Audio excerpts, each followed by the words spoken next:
और दूसरा है माननीय प्रधानमंत्री।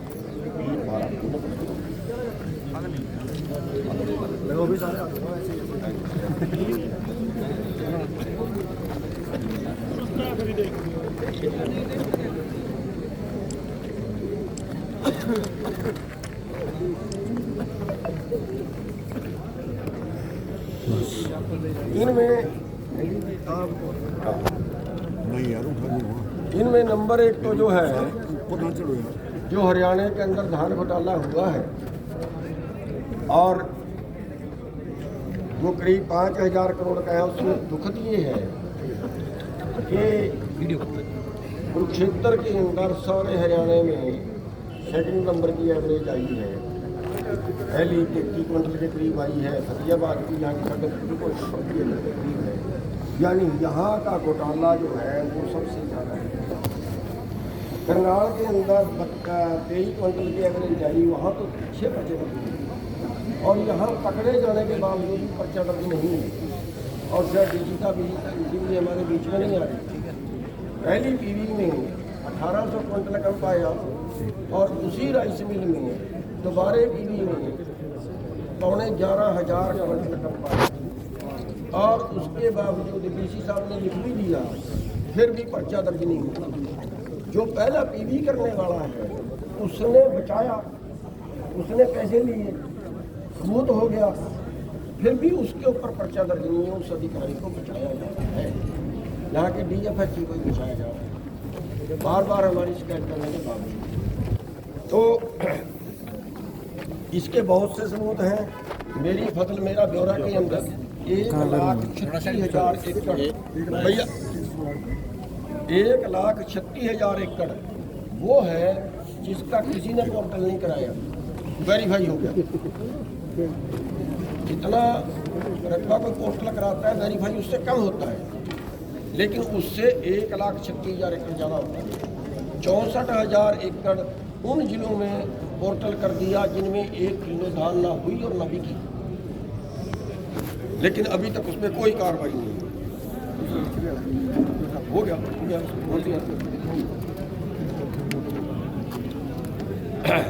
तो ये है। और दूसरा जो है, जितना पोर्टल दिखाया गया, मान लें मैं 2 लाख एकड़ कह रहा हूँ, इसके अलावा नदियों का, कॉलोनियों का, पॉपुलर की ज़मीनों का, उनका पोर्टल हुआ और इसके सारे के 1,200 रुपये क्विंटल पराली का भी जाएगा। इसका सरकार से जो खर्चा लिया, जो मंडी का खर्च है, आड़तियों का, लेबर का, ट्रांसपोर्टेशन का और मंडी के खर्चे 400 रुपये प्रति क्विंटल में बनता है। 400 रुपये प्रति क्विंटल का टैंक कम है। और इसके अंदर जो है, जो आउटगेट पास काटते हैं उनके अंदर वजन करना होता है कि 500 कट्टे हैं, उसने 800 दिखा दिए, तो कैसे पकड़ेंगे? वजन करने से पकड़ेंगे। इन्होंने एक कभी नहीं किया, पूरा उल्लंघन है।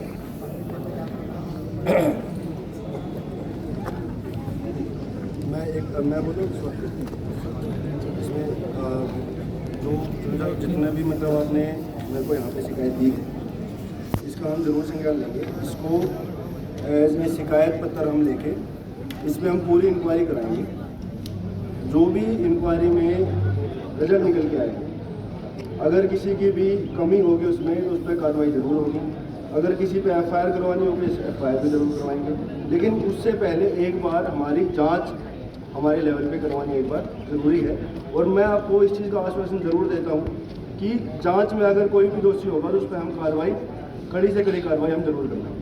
इस चीज़ की आप बिल्कुल निश्चिंत रहें, ये मतलब मेरा वादा है। उसके अलावा जो आपने मुख्यमंत्री जी और प्रधानमंत्री जी के नाम पे जो ये ज्ञापन दिया है, आपकी बात मुख्यमंत्री जी और प्रधानमंत्री जी के सामने भी हम जरूर रखेंगे।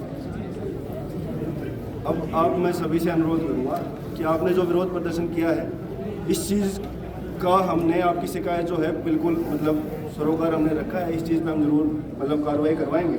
आपसे अनुरोध है कि प्लीज़ पीसफुली आप वापस चले जाएं। अगर इस पे अगर कोई कार्रवाई ना हो तो ज़रूर आप हमसे एक बार फिर से आगे मिलें। लेकिन अभी आपसे अनुरोध ये है कि थोड़ा सा समय इस पर कार्रवाई करने का हमें दें। एकदम से मतलब कार्रवाई नहीं हो सकती है, पहले जांच करवानी जरूरी है इसमें।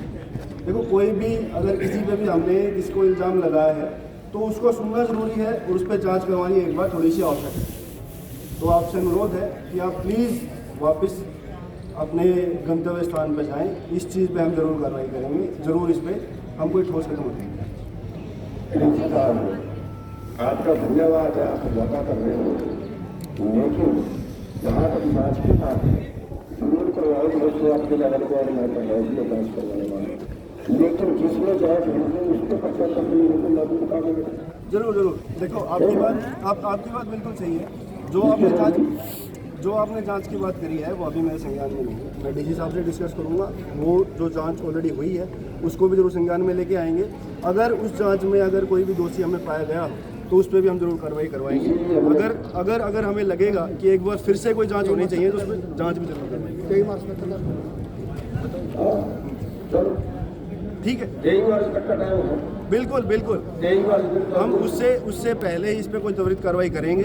अब आप सबसे अनुरोध है कि प्लीज़ अपने गंतव्य स्थान तक पीसफुली वापस चले जाएं। हम आपके साथ हैं इस चीज़ में। अगर किसी ने कोई घोटाला किया है, कुछ भी गलत काम किया है तो वो देश के खिलाफ किया है, और देश का पार्ट हम भी हैं, आप भी हैं। हम आपके साथ हैं इस चीज़ में। आप में और हमारे में कोई ज़्यादा फर्क है नहीं। ठीक, एक इसमें धान का मुआवजा जो खराब हुआ उसका मुआवजा नहीं मिला है अभी तक, और बहुत से लोग उसमें रह रहे हैं। इस पे स्पेशल बिल्कुल बिल्कुल मुआवजे की बात है। मेरे को भी 2-3 दिन पहले कुछ लोग मिले थे। हमने एसडीएम्स को सबको चिट्ठी लिख रखी है इस चीज़ में। अगर किसी का मुआवजा नहीं मिला है अपने कंसर्न एसडीएम से मिले। अगर हमें वो रिपोर्ट दे देते हैं कि भाई इसको मुआवजा मिलना चाहिए था लेकिन नहीं मिला है, तो उस एसडीएम की रिपोर्ट के बेस पे हम हेडक्वार्टर में जरूर बात करेंगे और आपको मुआवजा दिलवाएंगे। आज का तो हमारा केवल ज्ञापन देने तक ही प्रोग्राम था, अब तो अपना बिल्कुल बिल्कुल। नहीं कोई बात नहीं। आप इस चीज़ का मतलब मैं आपको आश्वासन दे रहा हूँ, इसमें जो भी आपने मेरे को ज्ञापन दिया इस पर जरूर हम कार्रवाई करवाएंगे। लेकिन 23 मार्च को जाएंगे। आप देखो मैं चटोरी साहब, बात ऐसी है। देखो सुनो एक बार मेरे को भाई, देखो अब मैं यहाँ पे खड़ा होकर धमकी देने लग जाऊँ, आप मेरे को धमकी देने लग जाओ, उसका कोई फायदा नहीं है ना।